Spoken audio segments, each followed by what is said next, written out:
اشفاق احمد فرماتے ہیں، کپڑے، شکل اور زبان اکثر جھوٹ بولتے ہیں۔ انسان کی اصلیت تو وقت آنے پر پتہ چلتی ہے۔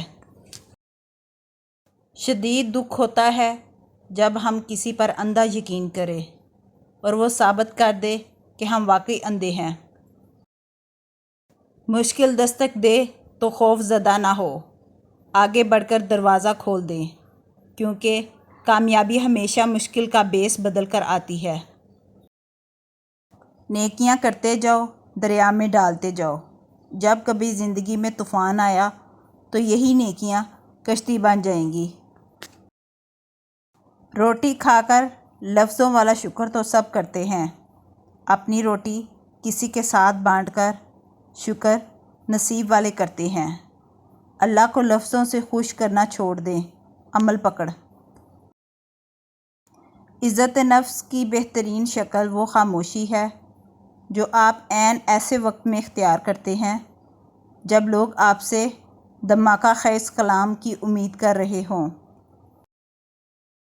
اس کائنات میں دل بہت ہی خطرناک چیز ہے۔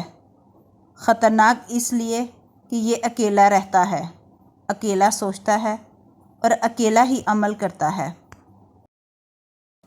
آپ کسی کو بھی زبردستی دو کاموں کے لیے مجبور نہیں کر سکتے، ایک محبت اور دوسرا عبادت، کیونکہ دونوں کا تعلق دل اور روح سے ہوتا ہے۔ برداشت کا امتحان اس وقت ہوتا ہے جب ہم اکثریت میں ہوتے ہیں، اور جرات کا اس وقت جب ہم اقلیت میں ہوتے ہیں۔ اللہ تعالیٰ جب کسی کی مدد کرنے پر آتا ہے تو لامعلوم سے کوئی سبب پیدا کر دیتا ہے اور نہ ہونے سے نہ نکال دیتا ہے۔ بابا جی کہنے لگے، پتر، محبوب کو دیکھنا محبت کی شرط نہیں۔ کوئی بنا دیکھے اویس کرنی رضی اللہ تعالیٰ عنہ بن جاتا ہے اور کوئی پاس رہ کر بھی ابو جہل ہی رہتا ہے۔ دوران گفتگو سب سے بڑی غلطی جو ہم کرتے ہیں وہ یہ ہوتی ہے کہ ہم سمجھنے کے لیے نہیں سنتے بلکہ جواب دینے کے لیے سنتے ہیں۔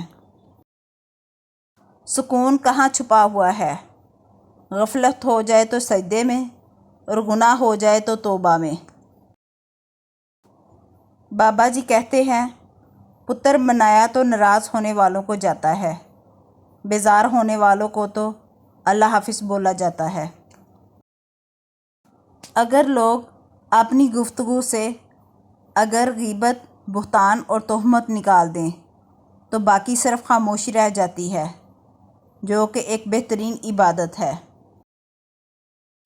فاتحہ لوگوں کے مرنے پر نہیں، احساس کے مرنے پر پڑھنی چاہیے، کیونکہ لوگ مر جائیں تو صبر آ جاتا ہے، مگر احساس مر جائے تو معاشرہ مر جاتا ہے۔